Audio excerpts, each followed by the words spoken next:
ఓం సమర్థ సద్గురు సాయినాథ్ మహారాజ్కి జై. ఓం సాయిరామ్. మన బాబా కుటుంబ సభ్యులందరికీ నమస్తే అండి. హాయ్ ఫ్రెండ్స్, మీ అందరిపైన షిరిడి సాయినాథుని ఆశీస్సులు ఉండాలని, మీరు ఎల్లప్పుడూ క్షేమంగా సంతోషంగా ఆరోగ్యంగా ఉండాలని, మీరు అనుకున్న పనులన్నీ నెరవేరాలని మనస్ఫూర్తిగా బాబా గారిని కోరుకుంటున్నానండి. ఓం శ్రీ శ్రీ శ్రీ సమ్మక్క సారక్క జ్యోతిష్యాలయం. ఫోన్ నెంబర్ వచ్చేసి 9398696950. మీ యొక్క ఫోటో చెయ్యి చూసి ఫోన్ ద్వారానే జ్యోతిష్యం చెప్పబడును. స్త్రీ మరియు పురుష వశీకరణ చేయబడును. స్త్రీ పురుషులకు ఎలాంటి పర్సనల్ సమస్యలున్నా చెప్పబడును. ప్రేమ, పెళ్లి, విద్య, ఉద్యోగం, వ్యాపారం, విదేశీ ప్రయాణం, కోర్టు సమస్యలు, రాజకీయ సమస్యలు, సంతాన సమస్యలు, భార్యాభర్తల మధ్య అనుమానాలు, వ్యవసాయంలో నష్టాలు, ధనం నిలకడ లేకపోవటం, రియల్ ఎస్టేటు, మనశ్శాంతి లేకపోవటం, ఇలా ఎటువంటి సమస్యలు ఉన్నా సరే 100% గురువుగారు పరిష్కార మార్గం చూపిస్తారండి. నమ్మకంతో ఒక్కసారి గురువుగారికి కాల్ చేయండి. ఈ గురువుగారి దగ్గర చూపించుకున్న వారికి ఎంతో మందికి మంచి ఇంక ఈరోజు వీడియోలో మన బాబాగారు ఏమంటున్నారంటే, తల్లి ఈరోజు నువ్వు గుడ్ న్యూస్ వింటావమ్మా. ఈ 3 పువ్వులలో ఒక పువ్వును తాకు తల్లి అని అయితే మన బాబాగారు మనందరి కోసం ఒక మంచి సందేశం తీసుకువచ్చారండి. మరి మన బాబాగారు చెప్పబోయే ఆ గుడ్ న్యూస్ ఏంటో, శుభవార్త ఏమిటో బాబాగారి మాటల్లోనే తెలుసుకుందామండి. ఫ్రెండ్స్, తమ్మునేలు చూశారు కదండి, 3 పువ్వులు 3 రంగులు. మీకు నచ్చిన పువ్వునైతే మీరు బాబాగారిని స్మరిస్తూ అనుకోండి, మనసులో తలుచుకోండి. బాబాగారు మీ గురించి ఏం చెప్తున్నారో బాబాగారి మాటల్లోనే తెలుసుకోండి. ఫ్రెండ్స్, చిన్న రిక్వెస్ట్ అండి, మన వీడియోస్కి అయితే ఒక చిన్న లైక్ ఇవ్వండి.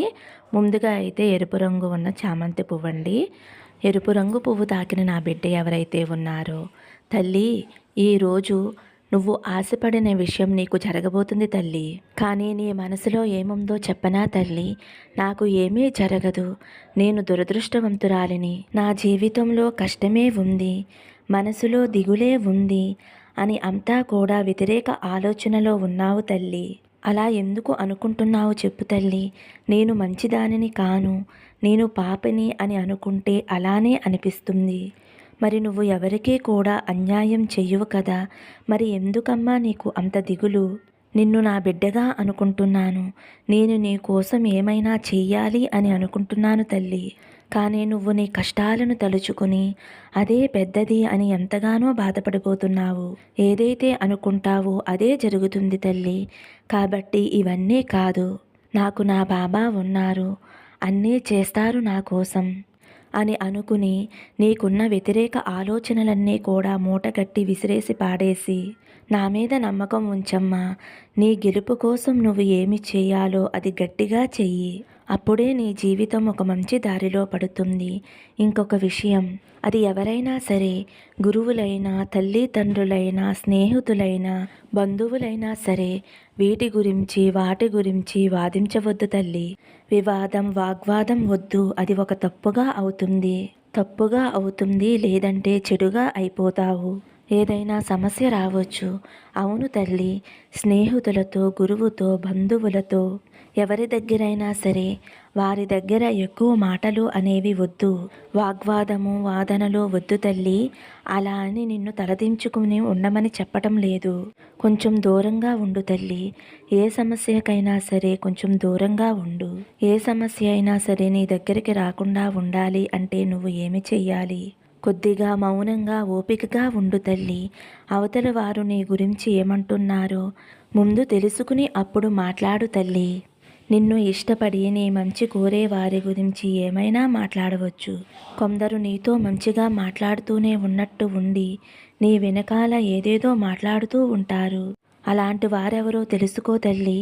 నీ గురించి ఆలోచిస్తూ మనసులో చెడుగా అనుకుంటూ ఉంటారు. అలాంటి వారు నీకు వద్దమ్మా. అసలు అలాంటి వారి గురించి నువ్వు ఆలోచించకు.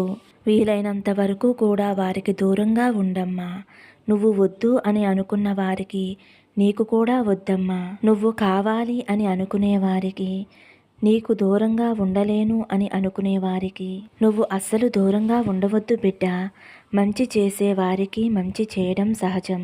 ఎవరైనా చెడు తలపెట్టినా వారికి మంచి జరగాలి అని కోరుకోవటం ఒక అద్భుతం. అలాంటి అద్భుతమైన బిడ్డలలో నీవు ఉండాలి తల్లి. నీకు చెడు చేసిన వారికి నీకు చెడు చేసే సందర్భం దొరికినా కూడా వారిని నా బాబా తండ్రే చూసుకుంటారులే అని వదిలేస్తావో అలాంటి మంచి గుణం ఉంది తల్లి నీకు. అందుకే నా ఆశీర్వాదం నీకు దక్కిందమ్మా. నువ్వు నా బిడ్డవైనావు. కావున నువ్వు కోరిన కోర్కెలన్నీ కూడా నేను తీరుస్తాను. కాబట్టి బలంతో సాధించే దానికంటే మౌనంగా ఓపికగా ఉండి సాధించటం చాలా గొప్పది తల్లి. ఓపికతో ఈ కాలాన్ని దాటేస్తే సంతోషకరమైన జీవితం నీకు ఉంటుంది తల్లి. ఓపికగా సహనంగా ఉండి ఈ కాలాన్ని దాటేయాలి తల్లి. గెలుపు నీ సొంతమవుతుంది బిడ్డ. జరిగిందంతా కూడా తలుచుకుని బాధపడవద్దు. నీకు ఏది మంచి జరగాలి అని అనుకుంటున్నావో దాని గురించి మాత్రమే తలుచుకో. జరిగిన చెడు గురించి తలుచుకుని బాధపడవద్దు. అన్ని ఓటములని కలిపి ఒక విజయంగా నీకు నేను అందిస్తానమ్మా. మౌనంగా ఉన్న బానిసత్వం కంటే ఆపదతో కూడిన స్వతంత్రం మేలు కదా. ఆత్మాభిమానంగా జీవించు బిడ్డ. నువ్వు ఎవరి దగ్గర కూడా బానిసత్వంగా జీవించకూడదనేదే నా కోరిక తల్లి. ఒక మనిషికి ఎదగగలిగే శక్తి ఆలోచనలకి మాత్రమే ఉంటుంది. కాబట్టి నీ ఆలోచనలు గొప్పవిగా ఉండాలి తల్లి. అనుకూలంగా ఉండాలి, ధర్మంగా ఉండాలి, న్యాయంగా ఉండాలి. అలా ఉండేలా నువ్వే చూసుకోవాలి తల్లి. కాబట్టి నీ బాబా తండ్రి చెప్పే మాటలు గుర్తించుకో అమ్మా. నీతో ఎల్లవేళలా నేను తోడుగా ఉంటాను తల్లి. నేను నీతో ఉండగా నీకు భయమెందుకమ్మా? ఆనందంగా సంతోషంగా ఉండు తల్లి అనైతే మన బాబాగారు చామంతి పువ్వు తాకిన వారి గురించి మన బాబాగారు ఇలా చెప్తున్నారండి. ఇప్పుడు తెలుపు రంగు గులాబీ పువ్వు. గులాబీ పువ్వు తాకిన నా బిడ్డ ఎవరైతే ఉన్నారో, తల్లి నువ్వు ఎక్కువగా మనసులో కంగారు పెట్టుకుంటున్నావమ్మా. ఎటువంటి కంగారు పెట్టుకోవద్దు తల్లి. వ్యతిరేక ఆలోచనలు చేయవద్దు.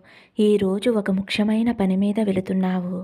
ఆ పని చక్కగా అవుతుంది తల్లి. ఎటువంటి అడ్డంకులు రాకుండా నువ్వు అనుకున్న పని పూర్తి చేసుకుని చక్కగా ఆనందంగా ఇంటికి తిరిగి వస్తావమ్మా. నువ్వు ఎన్నో రోజులుగా ఎదురు చూస్తున్నావు. నువ్వు అనుకున్న పని చక్కగా నెరవేరుతుంది తల్లి. వరుసగా ఎన్నోసార్లు ఆటంకం వచ్చింది అని మనసులో నీకు భయం గూడి కట్టుకుని ఉంది. కానీ అటువంటి భయం నువ్వు పడవద్దు తల్లి. అంతా మంచిగానే ఉంటుంది. అంతా చక్కగా జరుగుతుంది. నువ్వు కోరుకున్నది నీ చేతికి అందుతుంది తల్లి. దానివల్ల నువ్వు ఎంతో ఆత్మవిశ్వాసంతో ఉంటావు. ఇప్పుడు నీకు లభించింది నీ జీవితాంతం నీతో ఉండిపోతుందమ్మా. ఈ మంచి సమయంలో అది నీ చేతికి రావాలి కాబట్టి ఇంతకు ముందు నువ్వు ఎంత ప్రయత్నం చేసినా ఆటంకాలు ఏర్పడ్డాయి. ఒక ఆటంకం ఏర్పడింది అంటే దాంట్లో అర్థం పరమార్థం ఉంటుంది తల్లి. నువ్వు నన్ను నమ్ముకున్నావు కదమ్మా. నీకు లభించేది ఏదైనా సరే నీకు సంతృప్తి ఇవ్వాలి, ఆనందం ఇవ్వాలి. నీవితో జీవితాంతం ఉండాలని నేను నీకోసం ఆలోచించి ఇదంతా నీకోసం నేను చేస్తున్నానమ్మా. ఎందుకంటే నువ్వు నన్ను నీ తల్లి తండ్రి స్థానంలో నిలబెట్టి నీ కష్టసుఖాలు నాతో చెప్పుకుంటున్నావు. కాబట్టి నీకు మంచే కథ తల్లి చెయ్యాలి. ఈ లోకంలో తల్లి తండ్రులు తప్ప ఎవరు పిల్లలకి మంచి చేయగలరు? నిస్వార్థమైన ప్రేమ ఎవరు అందించగలరు? అదే నేను చేసింది. ఇంతకుముందు నువ్వు వెళ్ళినప్పుడు ఆ పని అవ్వలేదు. అందుకు నువ్వు ఎంతో వేదన చెందుతూ కన్నీరు పెట్టుకున్నావు. కానీ ఒక్కసారి ఆలోచించమ్మా. నీకు మంచిది అయ్యింది ఏదైనా సరే క్షణాల్లో చేసి పెడతాను. లేదంటే ఆ మంచి సమయం వచ్చేంత వరకు నిన్ను ఆపుతాను. ఈరోజు నీకు ఆ మంచి సమయం వచ్చింది తల్లి. కాబట్టి నువ్వు అనుకున్న పనులన్నీ కూడా చక్కగా నెరవేరుతాయి. నువ్వు కోరుకున్నవన్నీ నెరవేరాలని, నువ్వు ఆనందంగా సంతోషంగా ఉండాలని నా ఆశీస్సులు నీకు అందిస్తున్నాను తల్లి అనైతే మన బాబాగారు తెలుపు రంగు గులాబీ పువ్వును తాకిన వారి గురించి ఇలా చెప్తున్నారండి. ఇప్పుడు పసుపు రంగు గులాబీ అండి. పసుపు రంగు గులాబీ తాకిన నా బిడ్డ ఎవరైతే ఉన్నారో, తల్లి ఈరోజు నువ్వు ఒక శుభవార్త వింటున్నావు. ఈ శుభవార్త నీకు చేరాలని ఎన్నో రోజులుగా నువ్వు ఎదురు చూస్తూ ఉన్నావు కదమ్మా. నీకు ఈరోజు ఈ సందేశం ద్వారా నీకు అందిస్తున్నానమ్మా. గత కొద్ది కాలంగా మీరు ఎన్నో ఆర్థిక ఇబ్బందులు పడుతున్నారు. ఆ బాధలు తొలగించుకోవటానికి మీరు ఎన్నో ప్రయత్నాలు చేసినా అవి ఫలించక ఈ రోజు వరకు కూడా నానా యాతనలు పడుతూనే ఉన్నారు. అటువంటి బాధలన్నీ తొలగిపోయి మీరు అనుకున్నవి సాధించే సమయం వచ్చింది తల్లి. అందుకే మీకోసమే ఈ శుభవార్త తీసుకువచ్చాను. మీరు అనుభవిస్తున్న బాధలన్నీ తొలగిపోయి ఆర్థికంగా బలం పుంజుకుంటారు. ముందుగా అయితే మీకున్న ఆర్థిక ఇబ్బందులు తొలగిస్తాను. ఎవరికైతే మీరు బాకీ పడి తిరిగి ఇవ్వలేక ఇబ్బంది పడుతూ ఉన్నారో వారి సొమ్ము వారికి తిరిగి చెల్లించటానికి ఈ రోజు నుంచే మీకు ధనం లభిస్తుంది. కొద్ది రోజులలో మీకున్నటువంటి రుణభారం అంతా కూడా తీరిపోతుందమ్మా. ఆ తరువాత మీరు కోరుకున్న సౌకర్యాలు ఏర్పరచుకోవటానికి అవకాశం లభిస్తుందమ్మా. మీరు కోరుకున్నటువంటి ఇంకొక కోరిక సొంత ఇల్లు కావాలని. ఆ కోరిక ఈ కొత్త సంవత్సరంలో నెరవేరుతుందమ్మా. మీకున్నటువంటి రుణబాధలు తొలగటంతో మీకు మనసుకి చాలా ప్రశాంతత లభిస్తుంది. కనుక మీకు సొంత ఇల్లు లభించిన తర్వాత మీకు ఇంకా ప్రశాంతత ఏర్పడుతుందమ్మా. మనిషి ఉండటానికి ఒక ఇల్లు, తినటానికి తిండి, కట్టుకోవటానికి బట్ట, ఇవి అతి ముఖ్యమైన అవసరాలు తల్లి. వీటికి ఎటువంటి లోటు లేనివారే ఈ ప్రపంచంలో హాయిగా బ్రతకగలరు. వీటికి ఏనాడు కూడా మీకు లోటు ఉండదు తల్లి.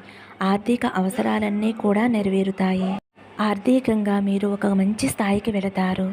ఎందుకంటే ఇప్పటి వరకు మీరు పడిన ఆర్థిక కష్టాలలో ఆర్థికంగా ఎలా ఉండాలి అని తెలుసుకున్నారు. కాబట్టి వచ్చిన ధనాన్ని సద్వినియోగం చేసుకుని మీకు ఉన్న దానిలో లేని వారికి సహాయం చేస్తూ మీ జీవితాన్ని ఆనందంగా గడపండి తల్లి. నా ఆశీస్సులు మీకు, మీ కుటుంబానికి ఎప్పుడూ ఉంటాయమ్మా. మీరెప్పుడూ కూడా జీవితాన్ని సంతోషంగా ఆనందంగా గడుపుతారు తల్లి అని అయితే మన బాబాగారు పసుపు రంగు గులాబీ పువ్వు తాకిన వారి గురించి ఈ విధంగా చెప్తున్నారండి. బాబాగారు ఈరోజు మనందరి కోసం ఒక మంచి సందేశం అందించారండి. మన బాబాగారు ఏం చెప్పినా మన మంచి కోసమే చెబుతారు కదా ఫ్రెండ్స్. మరి ఈరోజు మన బాబాగారు అందించిన ఈ సందేశం మీ అందరికీ కూడా నచ్చింది అనుకుంటున్నానండి. నచ్చితే ఒక చిన్న లైక్ ఇవ్వండి ఫ్రెండ్స్. అలాగే ఫస్ట్ టైం చూసేవారైతే మన బాబా భక్తి ఛానల్ తప్పకుండా సబ్స్క్రైబ్ చేసుకుని సపోర్ట్ చేయండి. సర్వే జనా సుఖినో భవంతు. సమస్తం సద్గురు సాయినాథార్పణమస్తు. శుభం భవతు. జై సాయిరామ్.